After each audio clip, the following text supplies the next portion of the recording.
आगमनम् आगमनम् आगमनम्। श्रीवर्धमानाय निर्धूतकलिलात्मने सालोकानां त्रिलोकानां यद्विद्यादर्पणाय ते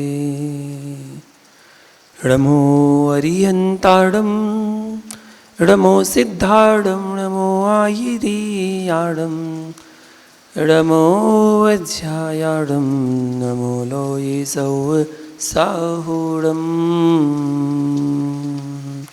जय बोलो पंच परमेष्ठी भगवान की, उन लाइक श्री महावीर भगवान की, आचार्य भगवान समदभद्र स्वामी की, आचार्य गुरु विराग सागर जी महानिराज की, चर्या सोनी आचार्य श्री विशुद्ध सागर जी महानिराज की, अहिंसम विश्व धर्म की।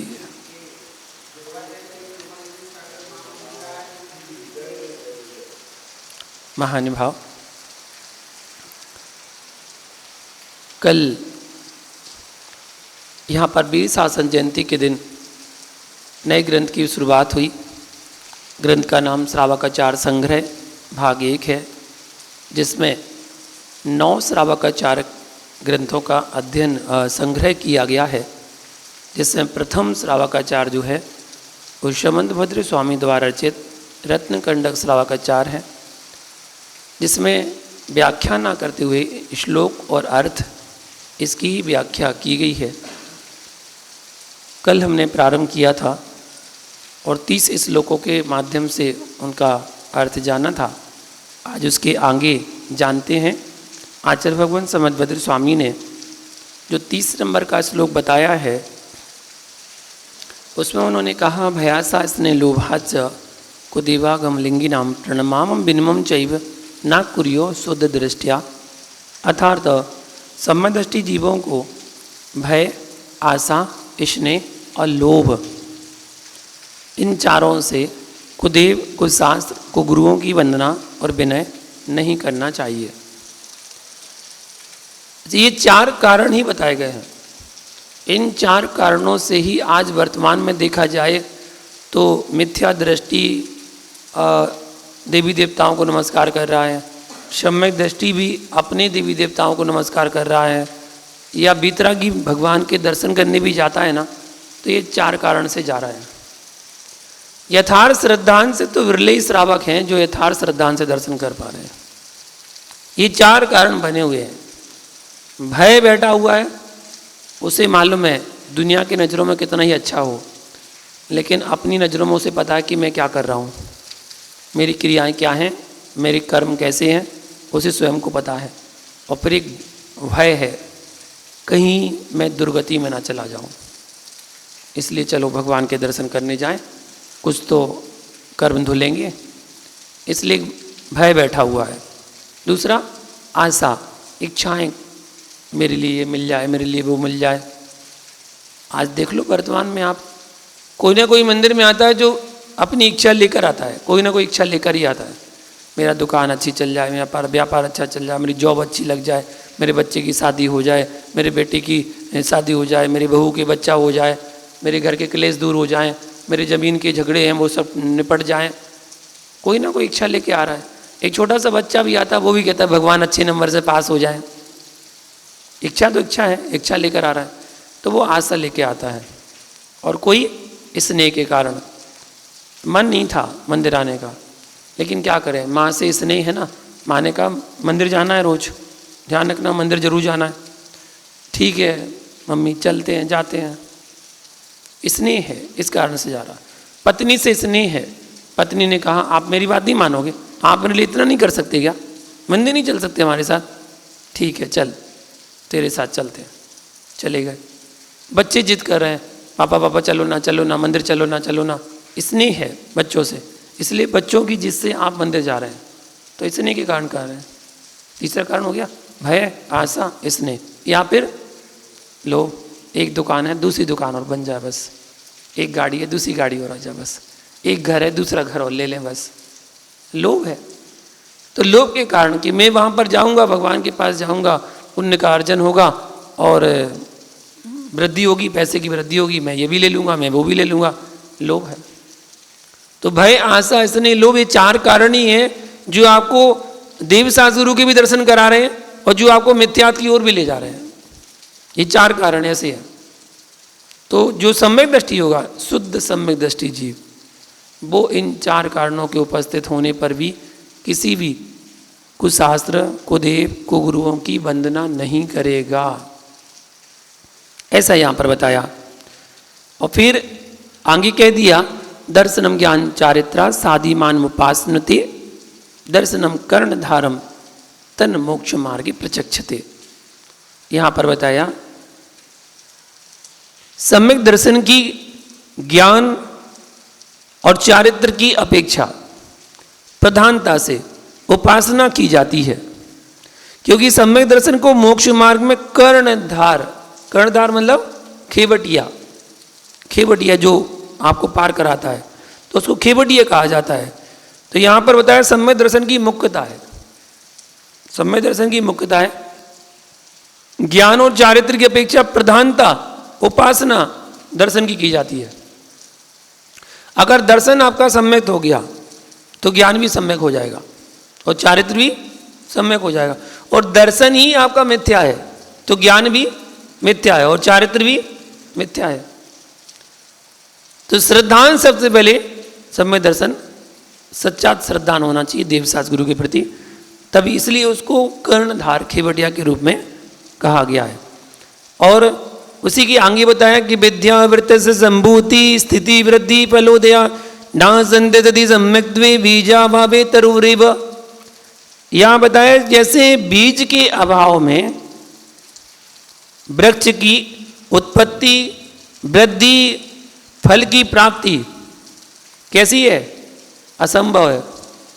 जब बीज ही नहीं होगा तो वृक्ष कैसे उत्पन्न होगा, वृक्ष नहीं होगा तो फल कैसे आएंगे, उसकी वृक्ष की बुद्धि कैसी होगी, हो नहीं सकता। पहले तो क्या चाहिए, बीज चाहिए। उसी प्रकार सम्यक के अभाव में ज्ञान और चारित्र की उत्पत्ति, वृद्धि और फल की प्राप्ति नहीं हो सकती है।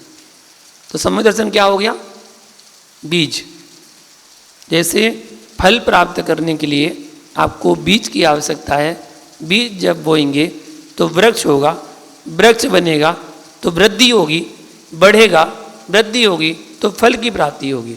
ऐसे ही सम्यक दर्शन बीज है, सम्यक दर्शन है तो सम्यक ज्ञान होगा, सम्यक ज्ञान है तो सम्यक चारित्र होगा, और जब तीनों मिलेंगे तो मोक्ष रूपी फल की प्राप्ति भी होगी, जरूर होगी।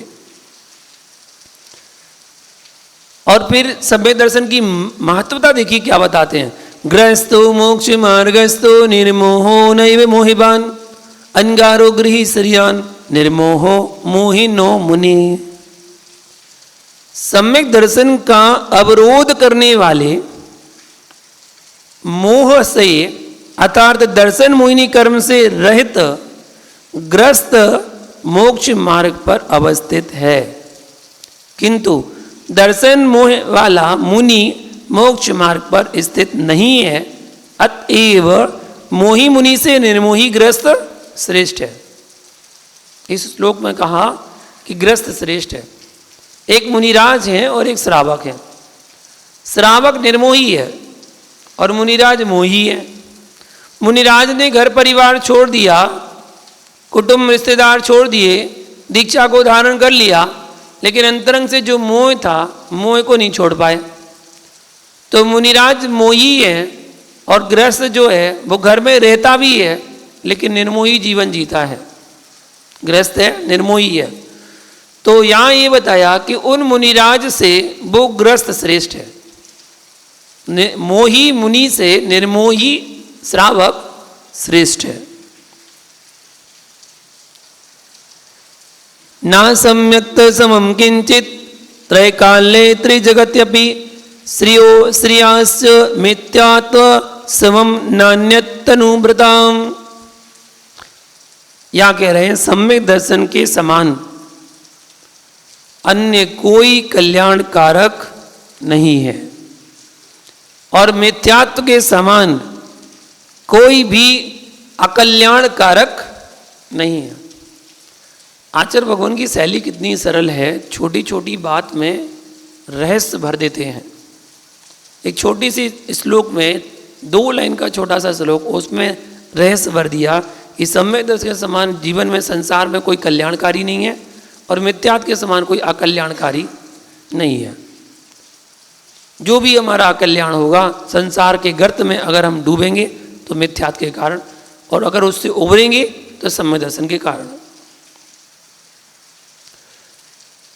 सम्यक दर्शन शुद्धा नारक तरियग्न पुंसक स्त्रीत्वानी दुष्कल विकृताल पायुर दरिद्रताम चाव्रजंती नापवृत्ति का।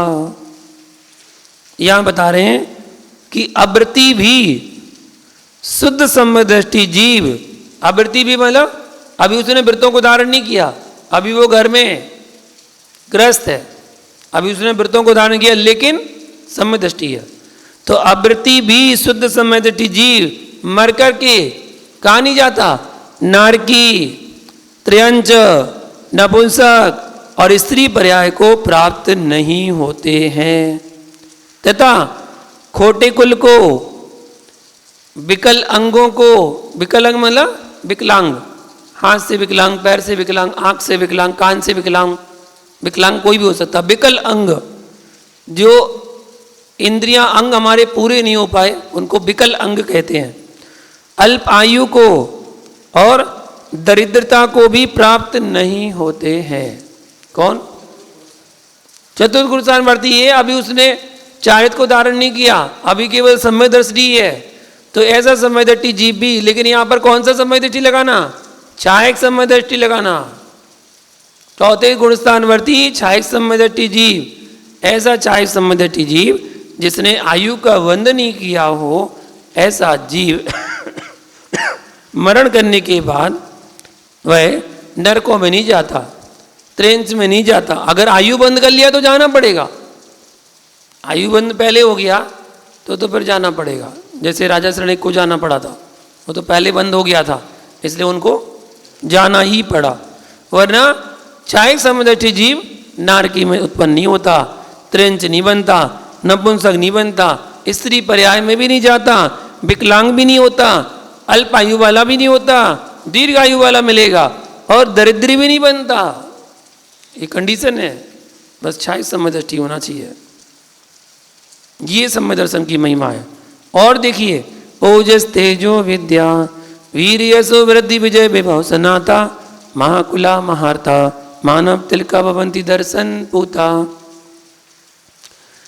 यहां बताया सम्यक दर्शन से पवित्र जीव यदि मनुष्यों में उत्पन्न होते हैं, ऊपर तो बता दिया कि यहां उत्पन्न नहीं होते हैं, और यदि मनुष्यों में उत्पन्न होते हैं तो क्या होता है? ओज, ओज मतलब उत्साह, तेज, तेज मतलब प्रताप, विद्या, वीर्य, यश, वृद्धि, वृद्धि मतलब उन्नति, विजय और वैभव से संयुक्त महान कुलों में उत्पन्न होने वाला महान पुरुषार्थी मानव तिलक, या मनुष्यों में शिरोमणि कौन होता है?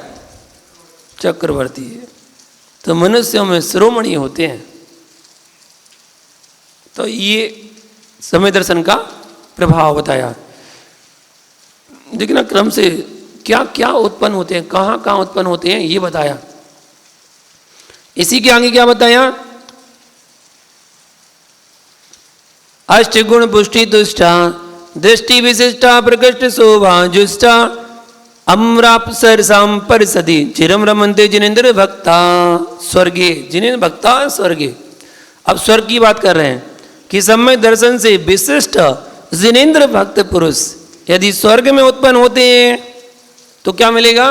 अणिमा, महिमा आदि 8 जो रिद्धियां हैं, विशेष रिद्धियां, उन गुणों की प्राप्ति से सदा प्रमोदित और उत्कृष्ट शोभा से संयुक्त होकर के देवों और अप्सराओं की सभा में चिरकाल तक आनंद का उपभोग करते हैं। मनुष्यों में हुआ तो चक्रवर्ती, देवों में हुआ तो चिरकाल तक भोगों को भोगने वाला। और नवनिधि सप्तद्वय रत्नाधीशा सर्वभूमिपत्य चक्रम वर्तयितुम ब्रवन्ति स्पष्ट दिशा छत्रमौली शेखर चरणा, इसमें बताया चक्रवर्ती बनना। वो तो मनुष्य में शिरोमणि हो गया, इसमें चक्रवर्ती। निर्मल समदृष्टि जीव 9 निधि और 14 रत्नों के स्वामी और सर्वभूमि के अधिपति होकर के सुदर्शन चक्र को चलाने में समर्थ होते हैं और नमस्कार करते हुए राजाओं के मुकुटों की मालाओं से उनके चरण व्याप्त रहते हैं। ऐसे राजाओं का राजा कोई होता है तो चक्रवर्ती हो जाए। सभी राजा जिनके चरणों में नतमस्तक हो जाते हैं, वो जब दिग्विजय करने के लिए निकलते हैं तो जितने भी छोटे छोटे राजा हैं वो सब अपने मुकुट सहित तलवार सहित उनके चरणों में झुक जाते हैं। हम आपकी अधीनता स्वीकार करते हैं, आप चक्रवर्ती हैं। उस अधीनता स्वीकार नहीं की, समाप्त। इसलिए अधीनता स्वीकार करने में भलाई है, क्योंकि चक्र रत्न मिल गया। अब चक्र रत्न है तो सब कुछ विजय प्राप्त होनी है। और क्या बोला? अमरासुर नरपति वीर्य मदिपतिश्च नूतपादाम्बोजा दृष्टा सुनिश्चितार्था भ्रष्टचक्रधरावंदी लोक शरण्या। सम्य दर्शन के द्वारा जिन्होंने तत्वार्थ का भलीभांति से निश्चय किया है, ऐसे सम्य दृष्टि जीव अमरपति, अमरपति मतलब ऊर्ध्वलोक का स्वामी। अमर किसको कहते हैं? देवों को। क्यों कहते हैं? अपेक्षा क्या है अमर? क्योंकि ऐसा नहीं है कि वो अमर हो गए, अब उनका मरण होना नहीं है। नहीं, ये तो गलत हो जाएगा। अमर यहाँ पर इसलिए कहा गया उनको क्योंकि जितनी आयु उन्हें मिली है उतनी आयु उन्हें भोगनी है। अगर वो चाहे भी कि मैं मर जाऊं तो भी नहीं मर सकते। अकाल मरण होता ही नहीं है, अकाल मरण होता ही नहीं है, मरना तो है ही नहीं है। तो इसलिए वो चाहे भी तो भी नहीं मर सकते, इसलिए उनको अमर की उपमा दी गई है, अमर है। तो ऊर्ध्वलोक का स्वामी कौन होता है? सौधर्मिंद्र। असुरपति, असुरपति मतलब अधोलोक का स्वामी धर्णेन्द्र। नरपति, नरपति मतलब मनुष्य लोक का स्वामी कौन? चक्रवर्ती। और यमधरपतियों, यमधरपति मतलब संयम धारक, साधुओं के स्वामी गणधर देव। जो साधुओं के स्वामी सबसे बड़े गणधर। ऐसे जिनके चरण कमल पूजे जाते हैं, उनसे जिनके चरण कमल पूजे जाते हैं, जो लोक को शरण देने के योग्य हैं, ऐसे धर्म चक्र के धारक तीर्थंकर भी होते हैं। किसके प्रभाव से? सम्यक दर्शन के प्रभाव से। ऐसा सम्यक दर्शन की महिमा बताई जा रही है। और क्या कहा? सिमजर मरुज मक्षय मव्यावादम विशोक वै संकम काष्ठग सुख विद्या विभम विमलम भवंती दर्शन चरणा। सम्यक दर्शन शरण लेने वाले जीव, जो सम्यक दर्शन की शरण लेता है, ऐसे सम्यक दर्शन की शरण लेने वाले जीव अजर, अजर मतलब जरा रहित, जरा मतलब बुढ़ापा, जरा रहित। अरुज, अरुज मतलब रोग रहित। अक्षय, अक्षय मतलब अविनाशी। अव्यवाद, अव्यवाद मतलब बाधा रहित। और शोक, भय और शंका से रहित। चरम सीमा को प्राप्त सुख और ज्ञान के वैभव वाले ऐसे निर्मल शिव, शिव मतलब परम निश्रेयस रूप मोक्ष, उसको कहते हैं शिव। तो परम निश्रेयस रूप मोक्ष को प्राप्त होते हैं। ये भी सम्यक दर्शन का महिमा बताई। और सबका सारांश क्या बोल रहे हैं? देवेंद्र चक्र महिमान ममेयमानम राजेंद्र चक्र मवनीन्द्र शिरोर्चनीयम धर्मेंद्र चक्र मधुरीकृत सर्वलोकम लब्ध्वा शिवम च जिन भक्ति रूपैति भव्या। ये पहले अध्याय का अंतिम सूत्र है, श्लोक है।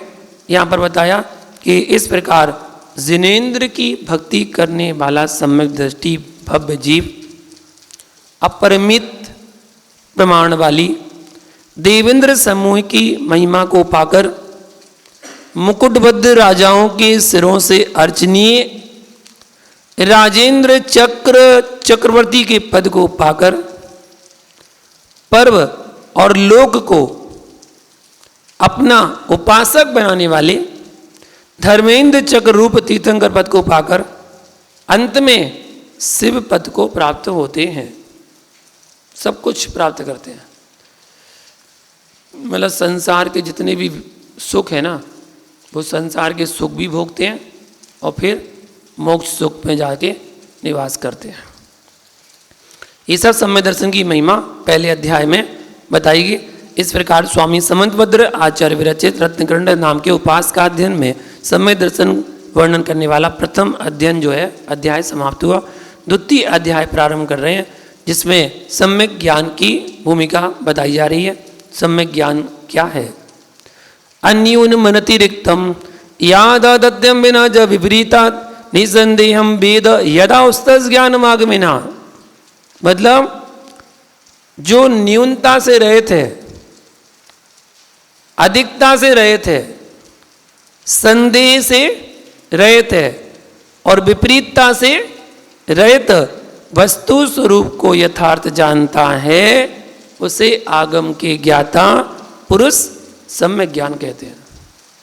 न्यूनता रहित, अधिकता रहित, संदेह रहित, विपरीतता रहित, जैसे का तैसा, जो भगवान ने कहा बिल्कुल यथार्थ वैसी का वैसा मानते हैं, वो कौन? सम्यक ज्ञान कहलाता है। अब सम्यक ज्ञान में 4 भेगों में आज वर्तमान में ग्रंथ अपने पास उपलब्ध हैं। प्रतिमानुग, कर्णानुग, चरणानुग, द्रव्यानुग। तो चारों अनुयोग की परिभाषा क्या है वो बताते हैं। प्रतिमानुग मर्थाख्यानम चरितम पुराणम अपि पुण्यम बोधि समाधि निधानम बोधति बोधा समीचीना। ये प्रतिमानुग का लक्षण है। यद्यपि सम्यक ज्ञान की मति, श्रुत, अवधि, मनप्रय और केवल ज्ञान, ये 5 वेद हैं, तथापि ग्रंथकार तत्व ज्ञान की प्राप्ति के लिए उपयोगी समझकर श्रुत ज्ञान के 4 अनुयोगों का वर्णन करते हुए पहले प्रथमानुयोग का स्वरूप यहाँ पर कहते हैं। पुण्य रूप अर्थ का व्याख्यान करने वाले चारित्र को, पुराण को तथा बोधि समाधि के निधान भूत कथा पूर्ण को सम्यक ज्ञान प्रथमानुयोग जानता है।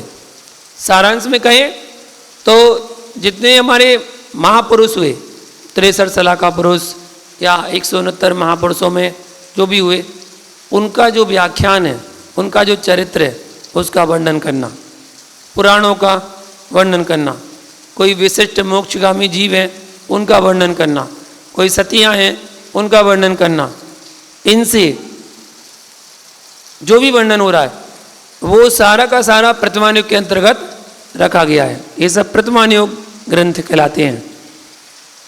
जैसे पुण्य पाप की व्याख्या होती है। एक पुरुष के कथानक को चरित्र कहते हैं, ठीक है, और अनेक पुरुषों के कथानक के वर्णन करने को पुराण कहते हैं। एक को कर रहे हैं तो चरित्र केवल पर्टिकुलर एक व्यक्ति का है, और सामूहिक कर रहे हैं तो पुराण।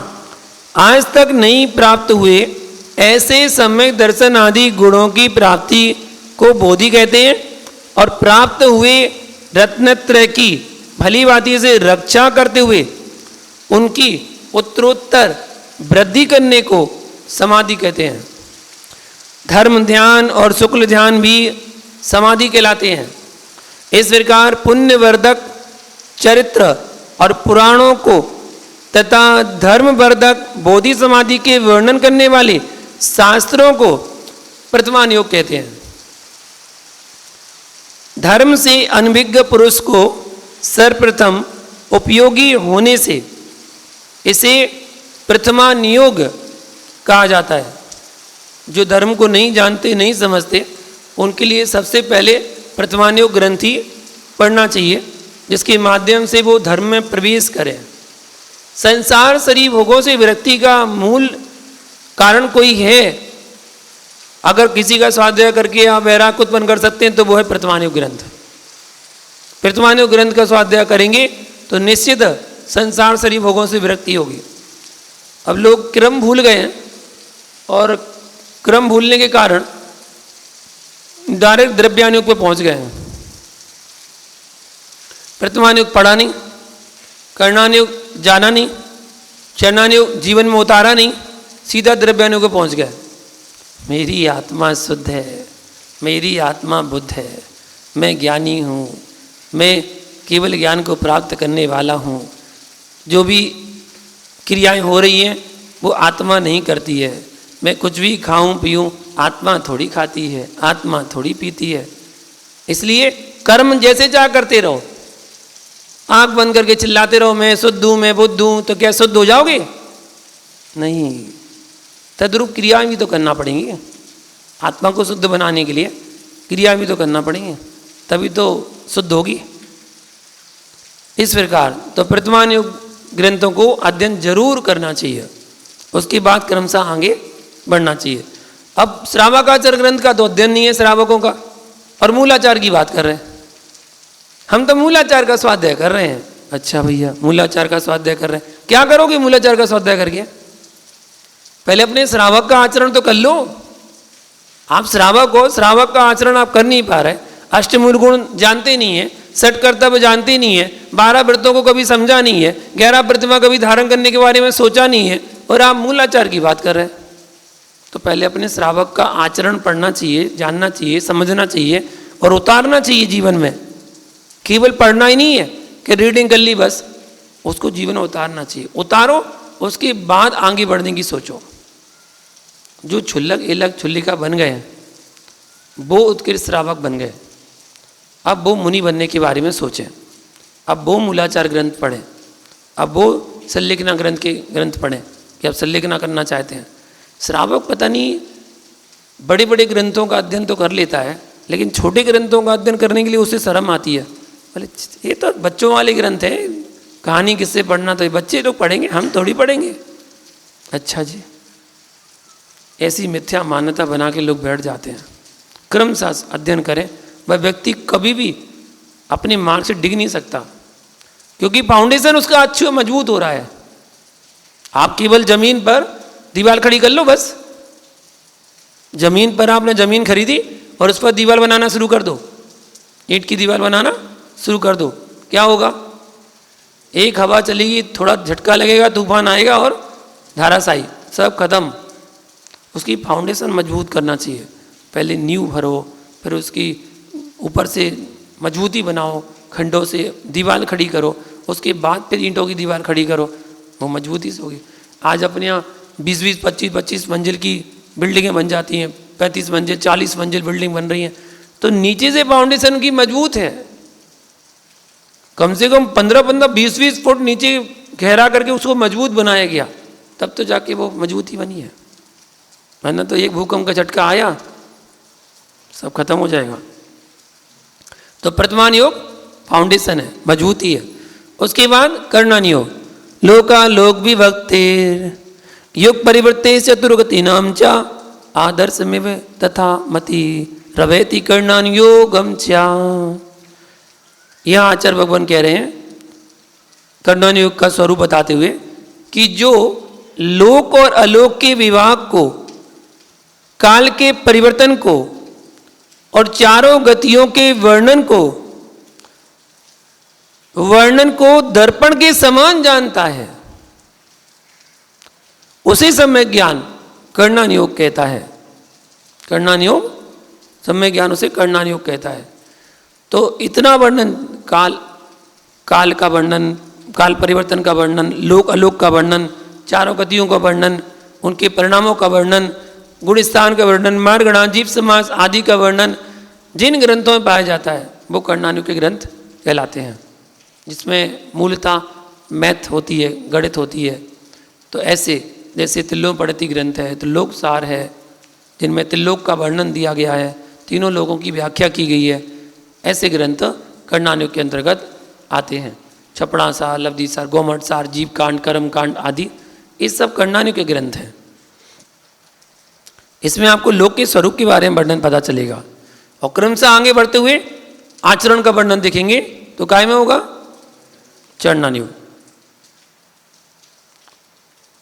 तो चरणान्योग की परिभाषा करते हुए ग्रह में दिन गाराणाम चारित्रोत्पत्ति वृद्धि रक्षांगम चरणान्योग समयम सम्यक ज्ञानम विजानाति।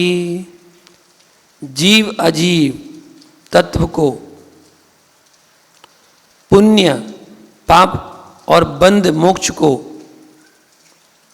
प्रकाशित करने वाला नहीं, गृहस्थ और मुनियों के चारित्र की उत्पत्ति वृद्धि और रक्षा के कारणभूत शास्त्र को सम्यक ज्ञान चरणान्योग कहता है। ऐसी है ना, हाँ, गृहस्थ और मुनियों के चारित्र की उत्पत्ति वृद्धि और रक्षा के कारणभूत शास्त्र को सम्यक ज्ञान चरणान्योग कहता है। ऐसे शास्त्र जिनमें गृहस्थों और मुनियों के चारित्र का वर्णन दिया गया है, उस चारित्र की उत्पत्ति कैसे होती है, उसकी वृद्धि कैसे होती है और आपने अगर जीवन में धारण कर लिया तो उसकी रक्षा कैसे होती है, उन सब का व्याख्यान कहीं है तो वो है चरणान्योग ग्रंथ में। गृहस्थों के लिए श्रावकों के लिए श्रावकाचार और मुनियों के लिए मूलाचार। तो ये ग्रंथ मूल ग्रंथ हैं, इनका अध्ययन श्रावक को अपना आचरण देखना चाहिए और मुनियों को अपना आचरण देखना चाहिए। अब श्रावक अपना आचरण नहीं देखते हैं तो फिर मुनियों को श्रावक का आचरण का भान कराना पड़ता है कि आप अपने आचरण को देखो, अपना आचरण करो, आपका आचरण कैसा होना चाहिए। ये मुनि आज फिर श्रावकों को अपना याद दिलाते हैं। श्रावक को मुनिराज को याद नहीं दिलाना चाहिए। मुनिराज श्रावक को याद दिलाएं तो अच्छा है, श्रावक मुनिराज को याद ना दिलाएं कि आप ये नहीं कर रहे, आप वो नहीं कर रहे, आप ऐसा नहीं कर रहे। आप याद नहीं दिलाएं, पहले आप इतने योग्य बन जाएं। आप दिला सकते हैं लेकिन पहले आप इतने योग्य बन जाएं कि आप दूसरे से कुछ कहने के लायक बने। और जब तक आप अपने स्वयं आचरण का पालन नहीं करते हैं तो हम दूसरे से क्या आचरण की अपेक्षा रखते हैं। पहले स्वयं आचरण का पालन करना सीखें, उसके बाद हम दूसरे को आचरण की बात सिखाएं। तो ये हो गया चरणान्योग ग्रंथ। और द्रव्यान्योग ग्रंथ में आत्मा का वर्णन, शुद्ध आत्मा का वर्णन। क्या? जीवा जीव सुतत्वे पुण्य च वंद मोक्षो च द्रव्यान्योग दीप श्रुद विद्या लोकमातनुते। जीव अजीव तत्व का पुण्य पाप को और बंध मोक्ष को प्रकाशित करने वाला द्रव्यान्योग रूप दीपक है, जबकि जो कि श्रुत ज्ञान के प्रकाश को विस्तृत करता है। ऐसा द्रव्यान्योग ग्रंथ कहलाता है, जिसमें जीव और संसार में यदि कोई है ना तो बस दो ही द्रव्य मुख्य हैं, जीव और अजीव। बस जीव अजीव को जिसने जान लिया उसने सब कुछ जान लिया और कुछ जानने की जरूरत ही नहीं है। इसलिए इष्टोपदेशकार हमारे आचार्य पूज्यपाद स्वामी ने क्या बोल दिया, लास्ट वाला श्लोक, जीवोन्या पुद्गलाश्चान्य। इतना सा समझ लो, जीवोन्या पुद्गलाश्चान्य, जीव अलग है पुद्गल अलग है, बस यही तो वेद विज्ञान है।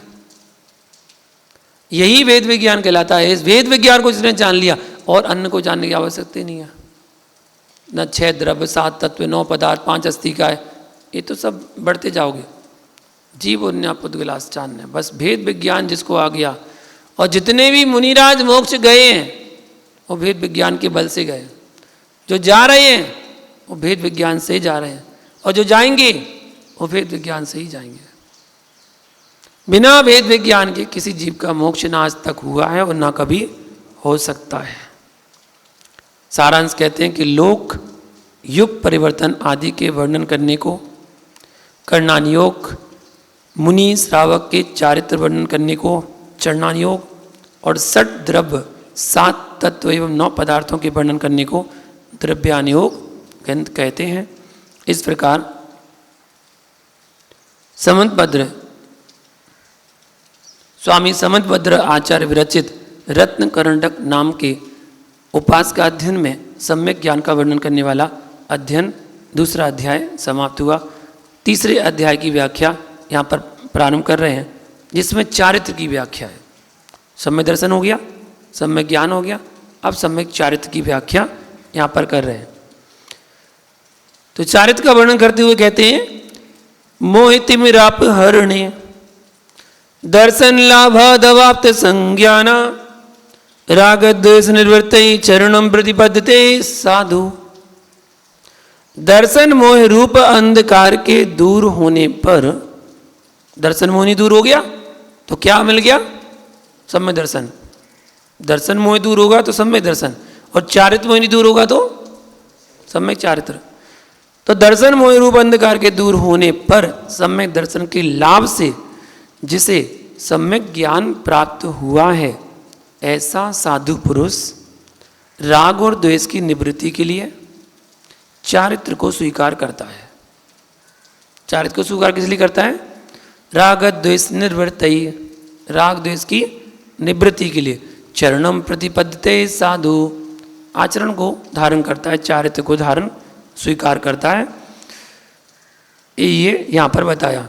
धन की अपेक्षा से रहित ऐसा कौन पुरुष है जो राजाओं की सेवा करेगा?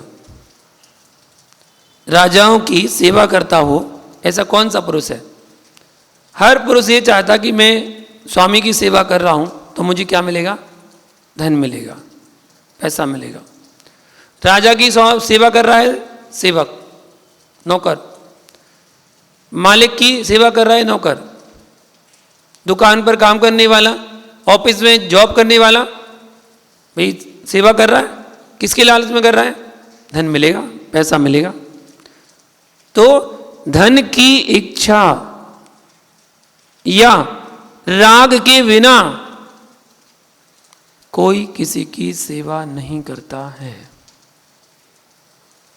परिवार में भी कोई किसी की सेवा करता है तो राग के कारण, भले धन के कारण नहीं कर रहा, तो राग है इसलिए कर रहा है। उसी प्रकार राग द्वेष के बिना कोई भी पुरुष हिंसा आदि पापों को भी नहीं करता। इस लोग क्या कहते हैं?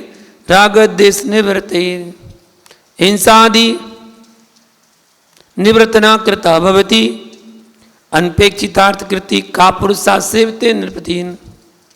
उदाहरण देखिए कर रहे हैं। पहले कह दिया कि राग द्वेष के बिना कोई भी पुरुष हिंसा आदि पापों को भी नहीं करता। जितने भी हिंसा आदि कार्य हो रहे हैं वो भी राग द्वेष से होते हैं। राग द्वेष होगा तभी हिंसा होगी, वरना हो ही नहीं सकती है। राग द्वेष के बिना पुरुष हिंसा आदि पापों पर प्रवृत्ति नहीं करता है। उदाहरण यही बताया कि धन की इच्छा या राग के बिना कोई किसी की सेवा नहीं करता है, ऐसा 48 नंबर श्लोक में बताया गया है। अब यहां पर बता रहे सम्यक चारित्र का स्वरूप क्या है। हिंसा निर्चौरेभ्यो मैथुन सेवा परिग्रहाभ्याम च पाप प्रणाली काव्यो व्रति संग चारित्रम। सम्यक चारित्र का स्वरूप बता रहे हैं कि पापों के आने के द्वार स्वरूप, पापों के आने के द्वार स्वरूप कौन कौन है? पापों के आने के द्वार हिंसा, झूठ, चोरी, कुशील और परिग्रह। इनसे क्या होना? विरक्त होना। इन पांचों पापों से विरक्त होना सम्यक ज्ञानी पुरुष का चारित्र है। अर्थात 5 पापों के परित्याग को सम्यक चारित्र कहते हैं। अब पूरी तरह त्याग कर दिया तो महावृत्ति हो गए, और एक देश त्याग कर दिया तो अणुवृत्ति हो गए, है ना। तो उसी बात को आगे इस श्लोक में बता रहे हैं कि चारित्र के 2 भेद कर दिए गए। सकलम विकलम चरणम तत्सकलम सर्वसंग विरतानाम अनगाराणाम विकलम सागाराणाम ससंगानाम। 2 भेद। वह चारित्र 2 प्रकार का है। एक तो सकल चारित्र और दूसरा विकल चारित्र। सर्व प्रकार के परिग्रह से रहित मुनिजनों के सकल चारित्र होता है, और परिग्रह सहित गृहस्थों के विकल चारित्र होता है। ये चारित्र के 2 भेद किए गए। आगे कहते हैं गृणाम त्रेधा तिष्ठत यनुगुण शिक्षाव्रतात्मकम चरणम पंचत्रिचतुर्भेदम त्रियम यथा संख माख्यातम। देखिए यहाँ पर क्या बता रहे हैं। अब आचार्य विकल चारित्र का वर्णन सबसे पहले कर रहे हैं। विकल चारित्र मतलब गृहस्थों के लिए, श्रावकों के लिए, क्योंकि अपन कौन सा आचरण पढ़ रहे हैं? श्रावकाचार ग्रंथ पढ़ रहे हैं। तो श्रावकाचार में श्रावक का ही आचरण मुख्य बताया जा रहा है, उसको तो गौण कर दिया गया। मुख्य किसको किया? श्रावक का आचरण। तो श्रावक का आचरण मतलब विकल चारित्र का वर्णन। तो विकल चारित्र में सबसे पहले गृहस्थों का विकल चारित्र 3 भेद वाला होता है, अणुव्रत, गुणव्रत और शिक्षाव्रत। ये तीनों क्रम से क्या बताया? पंच त्रिचतुर्भेदम अर्थात 5, 3 और 4 भेद वाले कहे गए हैं। अणुव्रत 5, गुणव्रत 3 और शिक्षाव्रत 4 क्रमशः। अब सबसे पहले हम जानेंगे अणुव्रतों का स्वरूप। अणुव्रत का स्वरूप क्या है? प्राणातिपात वितत व्यवहारस्ते काम मूर्छेभ्या स्थूलेभ्या पापेभ्यो व्युप्रवणमनुव्रतम भवति। यहां बता रहे स्थूल असत्य भाषण से, स्थूल प्राणी घात से, स्थूल चोरी से, स्थूल काम भावना से और स्थूल ममता भाव रूप मूर्छा से, इन 5 स्थूल पापों से विरक्त होना अर्थात स्थूल पापों का त्याग करना क्या कहलाता है? अणुव्रत कहलाता है। व्युप्रमणम मनुव्रतम भवति, इनसे विरक्त होना अणुव्रत कहलाता है। अब यहाँ पर एक एक का स्वरूप जानेंगे। सबसे पहले अहिंसा अणुव्रत का स्वरूप क्या है? क्या कहा गया? संकल्पात कृत कारित मननादियोगत्रयस चर सत्वान न हिनस्ति यत दाहु स्थूल वदात विरमणम निपुणा। अहिंसा अणुव्रत का स्वरूप बताते हुए कहते हैं कि मन, वचन और काय इन तीनों योगों के संकल्प से, कृत से, कारित और अनुमोदना से जो त्रस्त जीवों को नहीं मारता है उसे धर्म में निपुण ज्ञानियों ने स्थूल हिंसा से विरमण रूप अहिंसाणुव्रत कहा है। ये पहला अणुव्रत हो गया। किससे? मन वचन काय कृत कारित अनुमोदना से।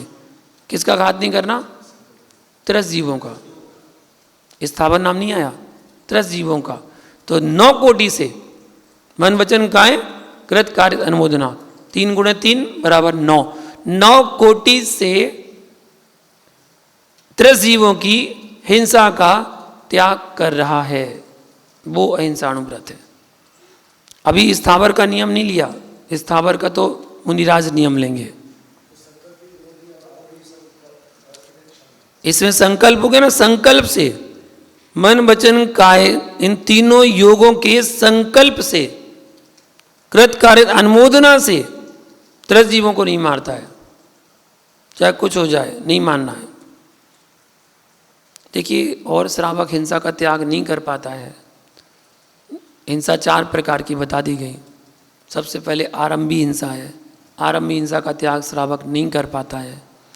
विरोधी हिंसा का त्याग भी नहीं कर पाता है।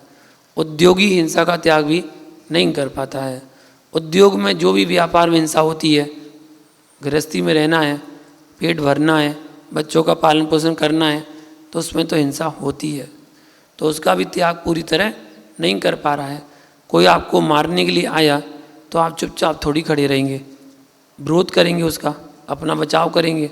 उस बचाव के बीच में अगर हिंसा हो जाती है तो उसका त्याग भी श्रावक नहीं कर सकता है।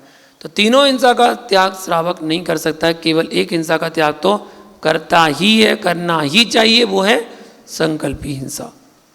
तो संकल्प पूर्वक इनका त्याग अच्छा हिंसा नहीं करता है, त्रस्त जीवों की हिंसा। इस अहिंसाणुव्रत के 5 अतिचार भी होते हैं। अहिंसाणुव्रत के 5 अतिचार। तो 5 अतिचार कौन से होते हैं? दोष। छेदन बंधन पीड़न मतिभारारोपणम व्यतिचारा आहार वारणा पीछा स्थूल वदाद व्युपरते पंच। 5 अतिचार। दोष, अतिचार मतलब दोष है। पशु पक्षी आदि जीवों के अंगों को छेद करना। किसके लिए? पहचान के लिए। ये मेरा वाला है। सब जानवर एक जैसे होते हैं? गायें तो चलो रंग बिरंगी होती हैं, भैंस तो सबकी एक जैसी होती है। भैंस में तो कोई कलर परिवर्तन होता नहीं है। हाँ, 2 भैंस 2 रंग की तो होती हैं, एक भूरी होती है और एक काली होती है। 2 प्रकार की तो होती हैं। गाय तो कई होती हैं, सफ़ेद भी होती है, लाल भी होती है, काली भी होती है। गाय तो कई रंग की होती हैं। तो पहचान के लिए छेद करना, रस्सी आदि से बांधना, डंडे आदि से पीड़ा देना, शक्ति से अधिक भार लादना और उनके आहार मतलब खान पीन को रोक देना।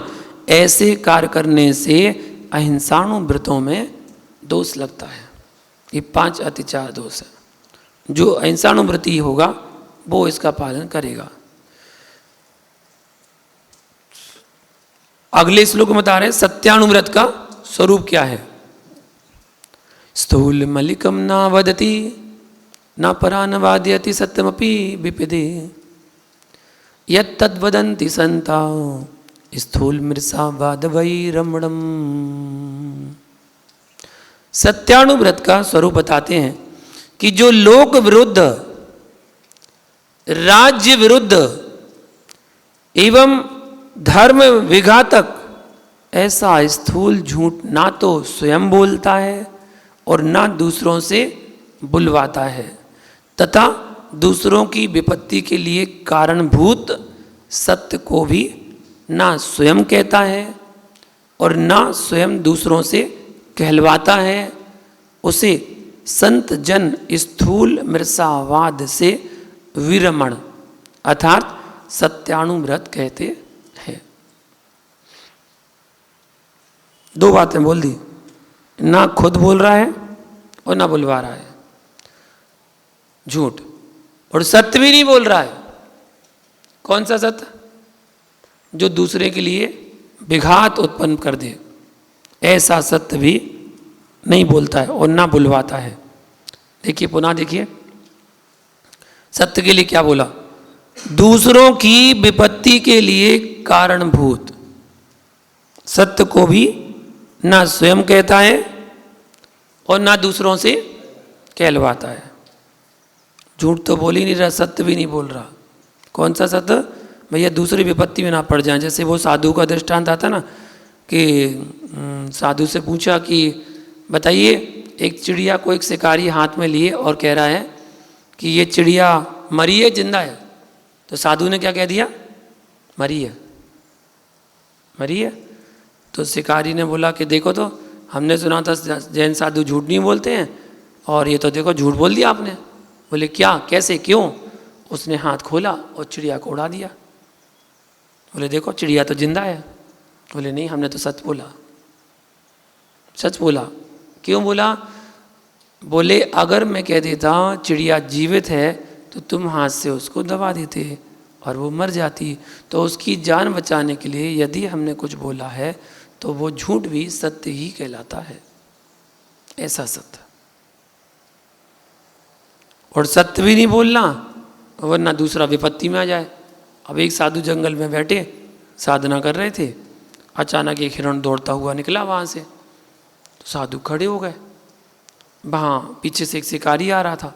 शिकारी ने बोला, ए महात्मा, यहाँ से किसी साथ हिरण को निकलते देखा है? तो बोले साधु महात्मा बोले जब से मैं खड़ा हूँ, जब से यहाँ से कोई हिरण नहीं निकला। सच कहा कि नहीं? बिल्कुल सच कहा। हिरण कब निकला था? जब वो बैठे थे तब निकला था। जब से मैं खड़ा हूँ तब से कोई हिरण नहीं निकला है। ऐसे सत्य का ध्यान रखना सत्यानुव्रत कहलाता है। इसके भी 5 अतिचार है। हर व्रत के 5 अतिचार हैं। तो सत्यानुव्रत व्रत के 5 अतिचार कौन से हैं? तो वो यहाँ पर बता रहे हैं, परिवाद रहो व्याख्या पैशून्यम कूट लेख करणम च न्यासापहारिता पिचा व्यतिक्रमा पंच सत्य स। इस सत्यानुव्रत के 5 अतिचार कहे गए हैं।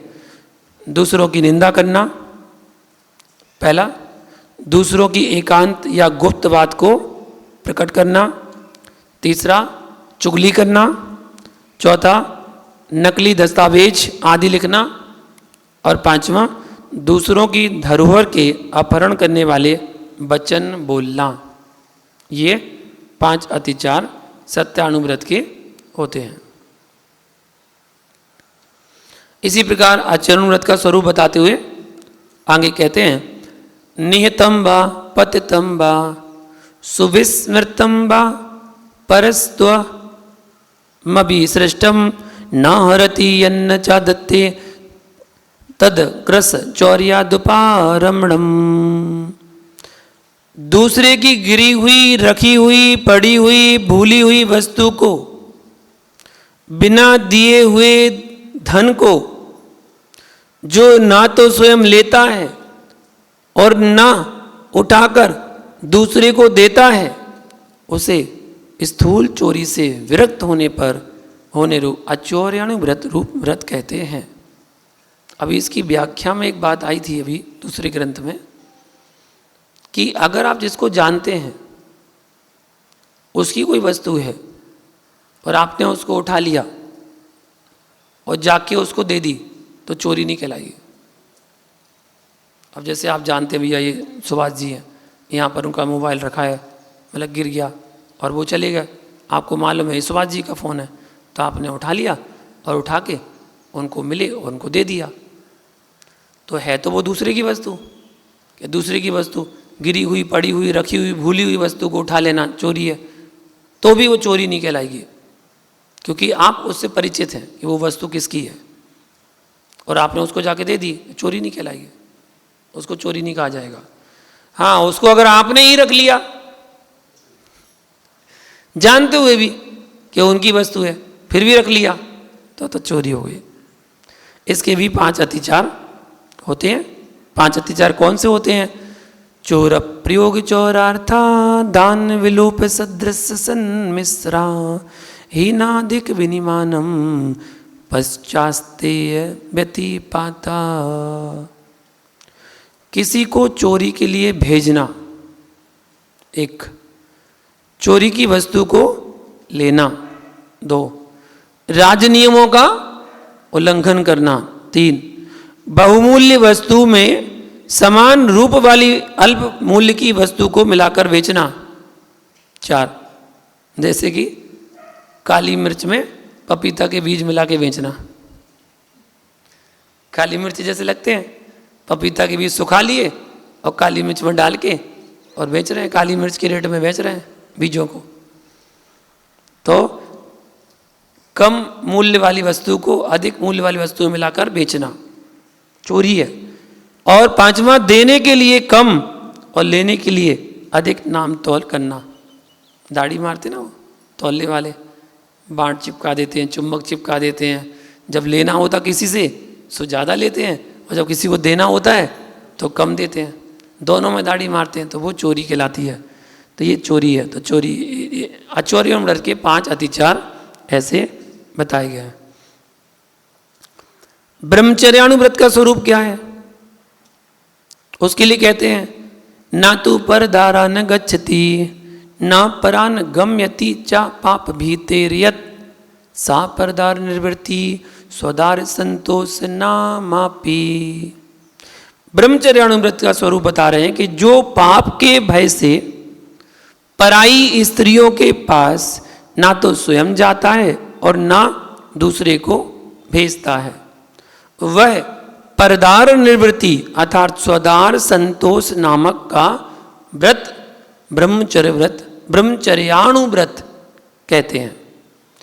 देखिए, पाप के वजह से पराई स्त्री के पास ना स्वयं जा रहा है ना दूसरे को भेज रहा है, और वह परदार निवृत्ति मतलब दूसरे की स्त्री का त्याग, अथवा स्वदार संतोष नामक मतलब अपनी स्त्री को देखेंगे सीमित रहेंगे, उसको ब्रह्मचारिणी कहते हैं।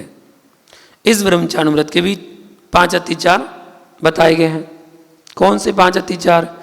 अन्य विवाह करना, नंग क्रीड़ा बिटत विपुल तृषा, इत्वरिका गमनम, चास्मरस पंचव्यतिचारा।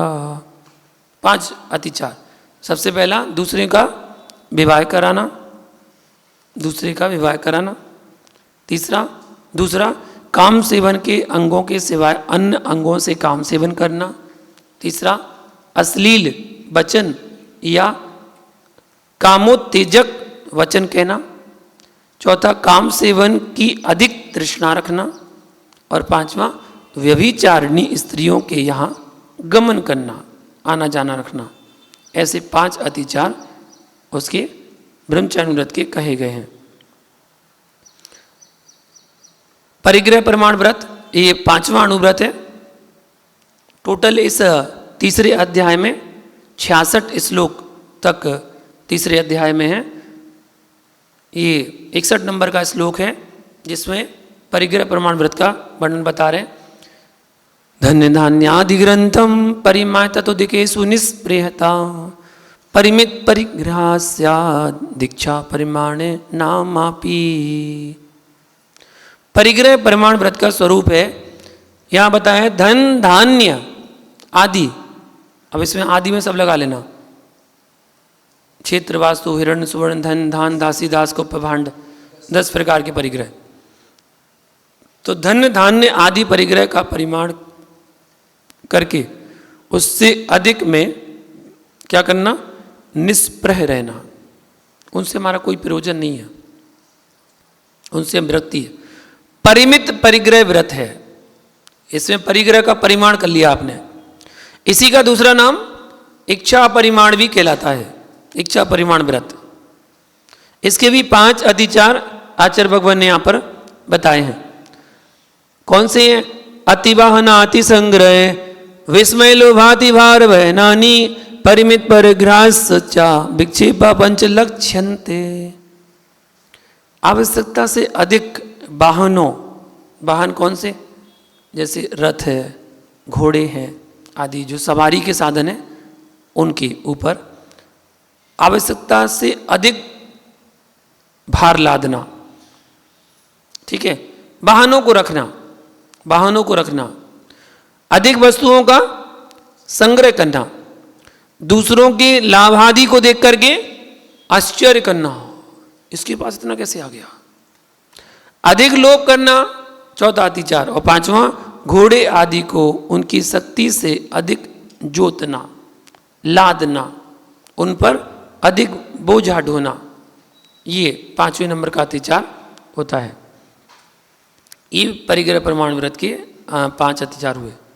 उपरोक्त जो अतिचार हैं उसके लिए बताया पंचाणुव्रत निधियो निरतिक्रमण फलंती सुरलोकम यत्रावधिरष्ट गुणा दिव्य शरीरम च लभ्यन्ते।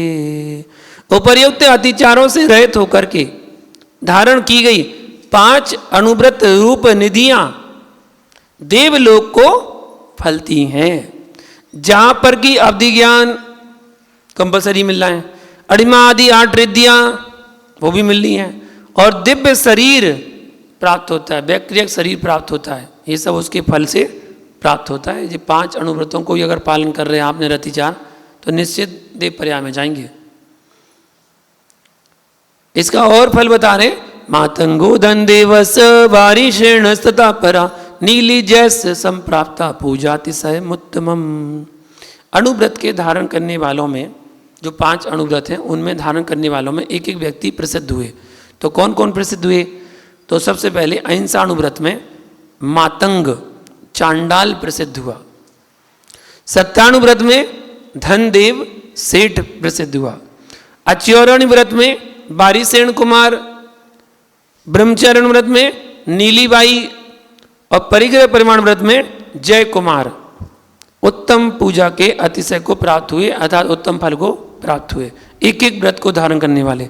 तो जो 5 व्रत को धारण करता है उसके तो देव पर्याय मिलनी है। अब 5 पापों में कौन प्रसिद्ध हुए वो बता रहे। धन श्री सत्य घोषोचा ताप संरक्षकावपि उपासखे आस तथा समसुर नव। यहाँ पर 5 में कौन कौन प्रसिद्ध हुए? तो हिंसा पाप में धनश्री सेठानी, झूठ पाप में सत्यघोष पुरोहित, चोरी में तापस, कुशील में आरक्षक, आरक्षक मतलब कोतवाल, और परिग्रह पाप में समश्रु नवनीत प्रसिद्ध हुए हैं। इन सब की कथाएं आराधना कथा कोश में मिल जाती हैं सबकी। अंत में पुनः अष्टमूल गुणों के बारे में श्रावक को बताते हुए ये अध्याय समाप्त करेंगे। मध्य मास मधुत्या गई सहानुव्रत पंचकम अष्टो मूल गुणा नाहुर गिरीणाम श्रवणोत्तमा। 8 मूल गुण श्रावक के समदभट्ट स्वामी के अनुसार क्या होने चाहिए? तो उन्होंने बताया मध्य मास मधु का त्याग, इनका त्याग, और इनके साथ 5 अनुव्रतों के धारण करने वाले अहिंसाव्रत, सत्याव्रत, आचार्यव्रत, ब्रह्मचार्यव्रत, परिग्रह प्रमाण व्रत, इनके धारण करने को उत्तम मुनियों ने गृहस्थों के अष्टमूल गुण कहे हैं। अष्टमूल गुण 3 कैटेगरी हो गए। पहली कैटेगरी में 5 उदंबर फल का त्याग और 3 मकार का त्याग, ये तो बचपन से दे दी जाते हैं। फिर जब बच्चा 8 साल का होता है तो फिर उसको योग बताने के लिए उपनयन यज्ञोपवीत संस्कार करके कहते हैं 5 उदंबर फल का त्याग तो 1 में गिना है, मध्य मास मधु का त्याग 3, वो 4, 5वां हो गया रात्रि भोजन त्याग, 6वां पानी छान के पीना, 7वां देव दर्शन करना, 8वां जीव दया का पालन करना। ये 8 मूल गुण होते हैं। और फिर जब आप युवा हो गए, गृहस्थ जीवन अपना रहे हैं, तो फिर ये अनुव्रतों को धारण करना चाहिए। मध्य मास मधु का त्याग और 5 अनुव्रतों का पालन करना, ये 8 मूल गुण है। इस प्रकार स्वामी समंतभद्र आचार्य विरचित रत्नकर्ण नाम वाले उपास का अध्ययन में अनुव्रतों का वर्णन करने वाला यह 3रा अध्याय यहाँ पर समाप्त होता है। 4था अध्याय कल प्रारंभ करेंगे। आज के लिए इतना ही। जय बोलो महावीर भगवान की।